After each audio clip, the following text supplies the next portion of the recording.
اسرائیل میں دائیں بازو کے نظریات کی حامی حکومت کے زیر اثر گزشتہ ایک سال سے مغربی کنارے میں اسرائیلی آباد کاروں اور فلسطینیوں کے درمیان پرتشدد واقعات میں شدت آئی ہے، لیکن اقوام متحدہ کے امدادی ادارے OCHA کے مطابق 7 اکتوبر کو حماس کے حملے اور اس کے نتیجے میں ہونے والی لڑائی کے بعد سے اس طرح کے واقعات میں دگنا اضافہ ہوا ہے۔ فلسطینی کسانوں اور چرواہوں کا کہنا ہے کہ بہت سے آباد کاروں کو حکومت کی طرف سے آتشی اسلحہ موصول ہوا ہے اور وہ قانون نافذ کرنے والی ملیشیا کے طور پر کام کر رہے ہیں۔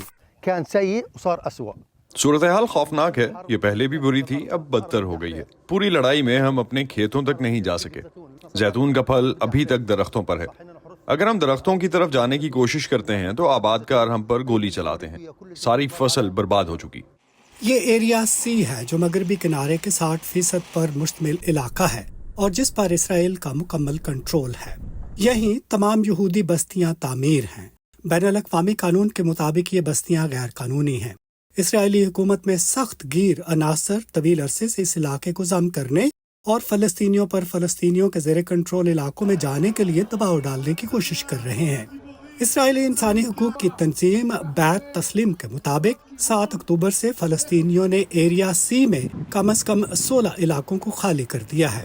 ان کا کہنا ہے کہ وہ آباد کاروں کی جانب سے اپنے خاندانوں اور املاک پر حملوں کے باعث وہاں سے نکلنے پر مجبور ہوئے ہیں۔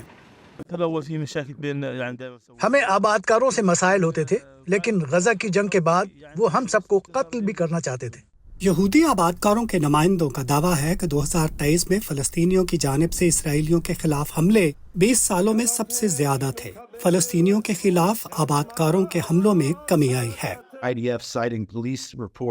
اسرائیلی فوج نے پولیس رپورٹس کا حوالہ دیتے ہوئے کہا ہے کہ 7 اکتوبر کے حملے کے بعد غرب اردن کے علاقوں سامریہ اور یہودیہ میں اکتوبر کے مہینے میں یہودیوں کی جانب سے تشدد میں تقریباً 50% اور پھر نومبر کے مہینے میں مزید 50% کمی آئی۔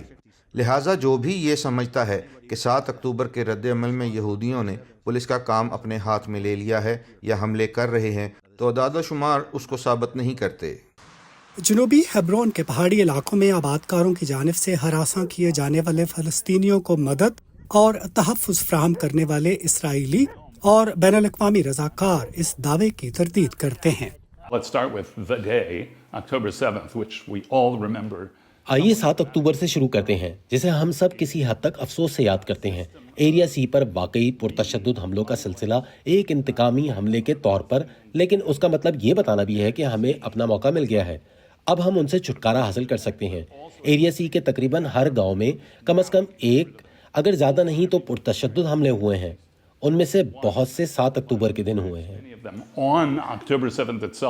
امریکہ، برطانیہ اور فرانس کی حکومتوں نے فلسطینیوں کے خلاف آباد کاروں کے حملوں میں اضافے کی اطلاعات پر تشویش کا اظہار کیا ہے، یہاں تک کہ انہوں نے تشدد کے الزام میں متعدد یہودی آباد کاروں کے خلاف پابندیاں عائد کرنے کا غیر معمولی قدم اٹھایا ہے۔ لندا گریڈسٹین کے ساتھ ندیم یعقوب، وائس آف امریکہ۔